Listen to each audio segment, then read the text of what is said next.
I just want to say to all my fellow hip-hop artists and hip-hop fans that we have been had again. Damn. We've been bamboozled. Hoodwinked. Led astray, I tell you. All the Malcolm X words. Once again, you know what I'm saying? Now, a few of y'all might have already heard about this, about how the music industry has very close ties with the private prison system. Yeah. And the reason being is because the music business has invested millions of dollars in the private prison system. Oh, yeah. Yeah, you heard it correctly. Again, the music business and the entertainment business in general, meaning people who control the media, the music industry, and also publication, private prisons. Yeah, magazines, all that. Somebody somebody sent me an article, like I think it was like 6 or 7 years ago. Right. And I read this article, bro, and I was like absolutely shocked, very shocked. Talk to us. In fact, I want to read this letter. I mean, this article, but it's actually a letter that was written by somebody that was a decision maker at a major label. Shot caller. And he said, you know, he was invited to a very special meeting about the future of hip hop back in 1991. Okay. So here's what he said. This is how the events went down at the meeting. Break it down, man. Okay, just ride with me, okay? Because I'm reading this. Oh, this is real. Hold on, wait. Let me try to. Way out article too, man.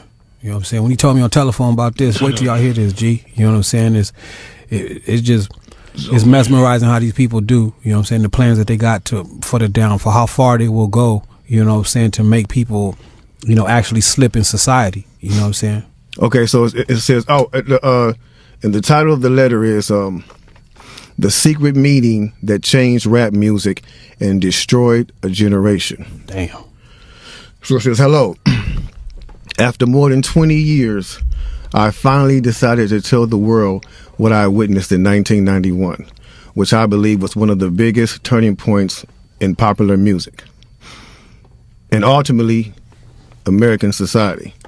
I have struggled for a long time weighing the pros and cons of making my story public, as I was reluctant to implicate the individuals who were present that day. So I've simply decided to leave out the names and all the details that may risk my personal well-being and that of those who were, like me, dragged into something they weren't ready for. Damn. Hold on, let me So we gonna tell the story. We gonna tell the story. We ain't scared. You know what I'm saying? What they gonna do? They after us, not just playing. Look, that black van. So look. So he says, between the late 80s and early 90s, I was what you may call a decision maker with one of the more established companies in the music industry. I came to Europe in the early 80s and quickly established myself in the business. The industry was different back then, since technology and media weren't accessible to people like that, like they are today. The industry had more control over the public and had the means to influence them any way it wanted. Right. This may explain why in early 1991, I was invited to attend a closed-door meeting with a small group of business insiders to discuss rap music's new direction. Rap music's new direction. Yeah. Little did I know we would be asked to participate in one of the most unethical and destructive business practices ever seen. Crazy. So this was the meeting. The meeting was held at a private residence on the outskirts of Los Angeles. I remember about 25 to 30 people were being there. Right. Most of them familiar faces.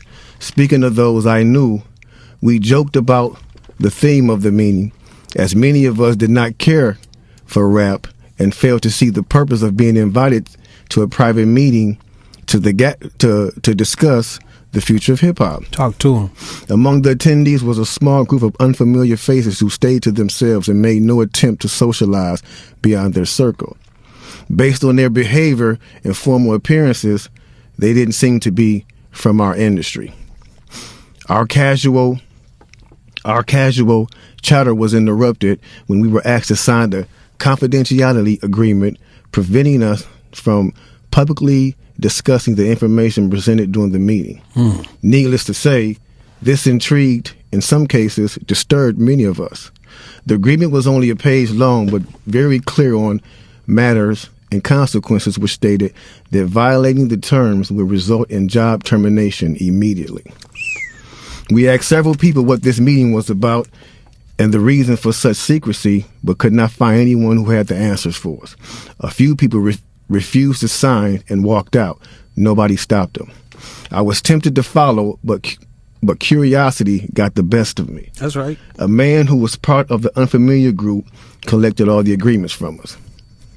So now it's going to get to the good part because the meeting about to start. Talk to him, G.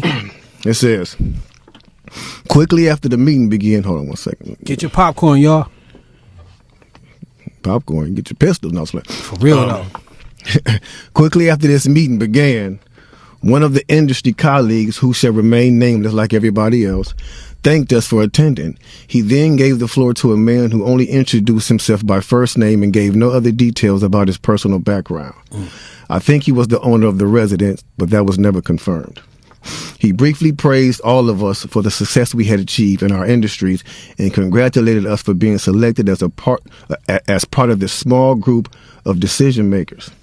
At this point, I began to feel slightly uncomfortable and the strangeness of this gathering.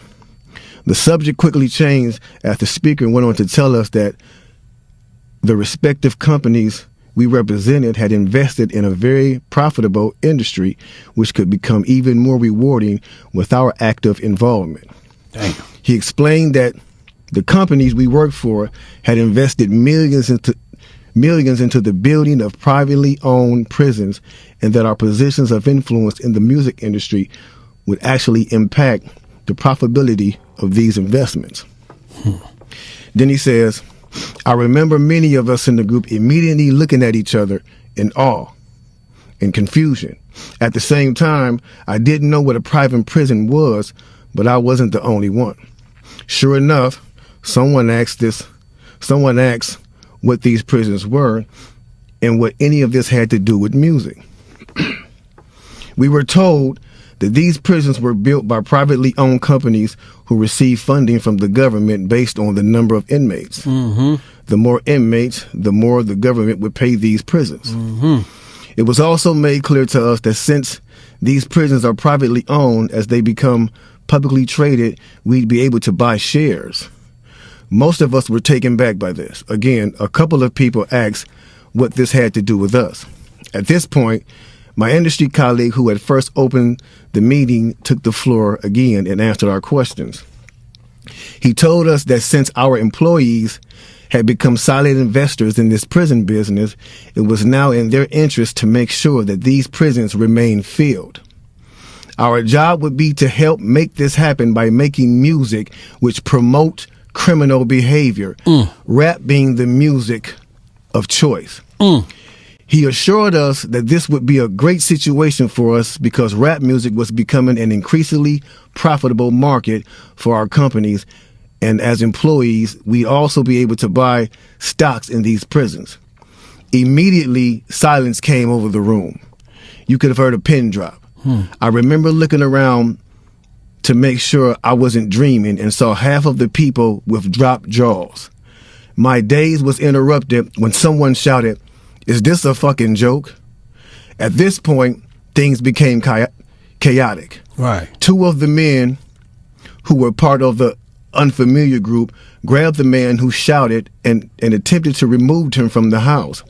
A few of us, myself included, tried to intervene. One of them pulled out a gun, and we all backed off. They separated us from the crowd, and all four of us was escorted outside. My industry colleague, who opened up the meeting earlier, hurried out to meet us and reminded us that we had signed an agreement and would suffer the consequences of speaking out about this publicly, or even those who attended the meeting. Damn. I asked him, why was he involved with something so corrupt? And he replied, it's bigger than the music business and nothing we can do.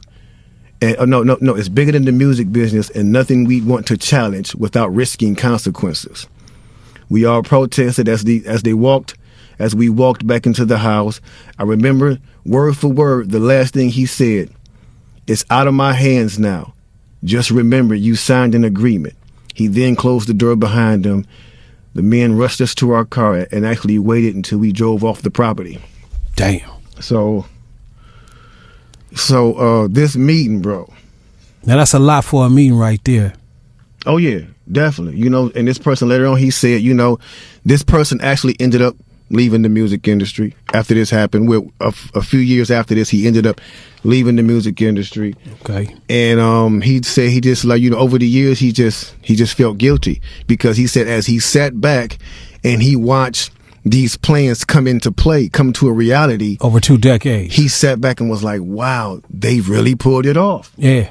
They really pulled this off. He was like, they were told not to sign any more political rappers, any more rappers that had messages in their No music. positivity. It was all to be gangster rap music that they promoted and put out. So if you wonder where And this Brand was Nubians before went, us. if you wonder where Brand Nubians went, where Poor Righteous Teachers went, where Public Enemy went, where KRS-One went, and all sorts of groups like that was talking, Yeah. even Queen Latifah and Moni Love and those, you know Everybody. what I'm saying? It's a back door. Where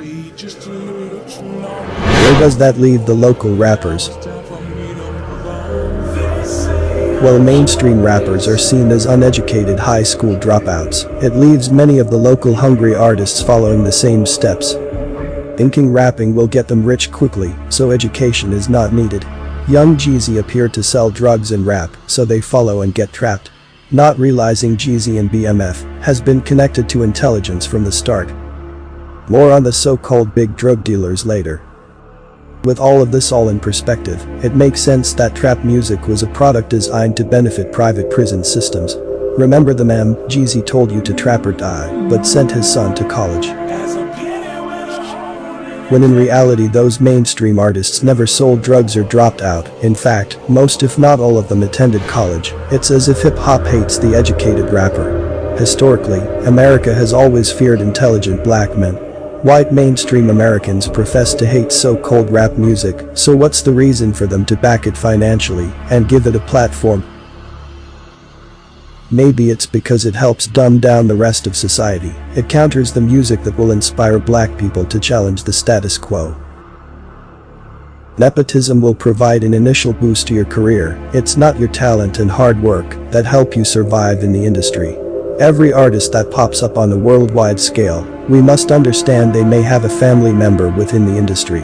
I've noticed some rappers always claim their father was killed or no longer around. I tend to think they're hiding them to keep up the idea that these rappers are from the streets only. But the father just may be the connection. If you still believe in the music industry at all, you have been blinded. The Music Awards, a group of elitists, nepotism that gets rewards for their contributions for following the rules. The members of the Recording Academy get to sit in their gilded castles, laughing about how Jay-Z won the most awards, which was chosen by them, not the people. It's a game built on nepotism, cosigns, and transfers of power. One must remember in 1996 Tupac was the artist that held the most power and influence. During the fake East Coast-West Coast beef, Tupac often shouted an underground artist Jay-Z name. I see this as transferring the powers as Tupac's time was ending. And several other New York rappers. Jay-Z from Hawaiian Soapy fame. Bad boy killer, Jay-Z got to looking out for my beat. All you mother Jay-Z, all of y'all mother Jay-Z. Hey yo, Sass, give me one of them tracks I can just ride on, mother. ain't no nigga like me. Jay-Z, he broke and I smoke dead. The fact that Tupac repeatedly used the fairly underground rapper Jay-Z's name, while disregarding others such as Kill Kill, suggests something was being orchestrated. The series of diss tracks allowed people to pay more attention to Jay-Z. They wouldn't otherwise. Once Notorious B.I.G. and Tupac were removed, Jay-Z was elevated. For instance, more people know about Machine Gun Kelly now that Eminem dissed him in his song. Nowadays they're pushed on platforms such as Vlad TV. If they want to promote a celebrity or artist they use Vlad. Vlad is known for pushing fake stories into the community. A Masonic gatekeeper. I'm like, Dave Chappelle, I put together the dots and shit that shouldn't be put together. You know what I mean? So you think it's a conspiracy? Nah, I ain't conspiracy. It is what it is. I don't know though. I mean, staging a robbery? I mean, I don't know, bro. Like, I don't know. Are you a Mason or something? No. Okay, well. Since here. I actually joined the Freemasons at one point. Are you a Mason? Yeah, but yeah, I guess I'm technically one. Damn. But I got sworn in. What? Oh, wow. That's crazy. I just didn't do the steps. You didn't have to pay for nothing? You just got sworn in? I just got sworn in, yeah. Okay. I went through the initiation ritual.